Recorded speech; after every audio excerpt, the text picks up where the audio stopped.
সোমবার প্রতিষ্ঠাবার্ষিকী উপলক্ষে নিজস্ব কার্যালয়ে আলোচনা সভার আয়োজন করে ঢাকা রিপোর্টার্স ইউনিটি।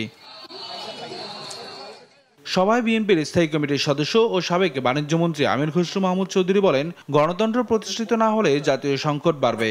যেভাবে নির্বাচিত সংসদে জবাবদিহিতা হয়, মিডিয়াও কিন্তু আরেকটি অংশ, এখানে তারাও কিন্তু জবাবদিহিতার একটি নিশ্চিত করে মানুষের কাছে।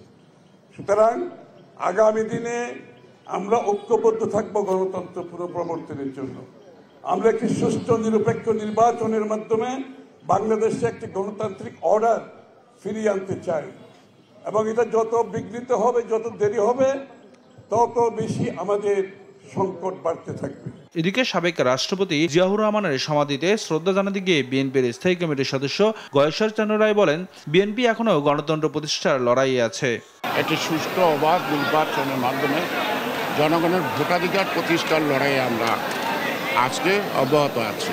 আর নয়াপল্টনে বিএনপির কার্যালয়ে ঢাকায় তারুণ্যের সমাবেশ ও তরুণদের রাজনৈতিক ভাবনা শীর্ষক সেমিনার নিয়ে সংবাদ সম্মেলন করে বিএনপির 3 অঙ্গ সংগঠন ছাত্রদল, যুবদল ও স্বেচ্ছাসেবক দল। নেতারা বলেন, বিএনপি ক্ষমতায় এলে 18 মাসের মধ্যে 1 কোটি তরুণদের কর্মসংস্থানের সৃষ্টি করা হবে। 1 কোটি কর্মসংস্থানের ব্যবস্থা করা হবে। এই সময় স্বেচ্ছাসেবক দলের সাধারণ সম্পাদক রাজীব হাসান বলেন, জুলাই আন্দোলনে আহত ও নিহতদের স্বজনদের খোঁজখবর রাখছে বিএনপি। যে শহীদদের রক্তের উপরে ভর করে সরকার বসে আছে, আজকে পর্যন্ত শহীদদের পুনর্বাসনের কোনো উদ্যোগ আমরা দেখিনি। এবারে তারুণ্যের সমাবেশে ঢাকা, ময়মনসিংহ ও সিলেটের তরুণরা অংশগ্রহণ করবেন। আমরা সহযোগে কর্মীরা অর্থায়ন করে 5 লক্ষ টাকা বেশি অনেককে দিয়েছি। নিয়াজ মোরশেদ, দেশ টিভি, ঢাকা।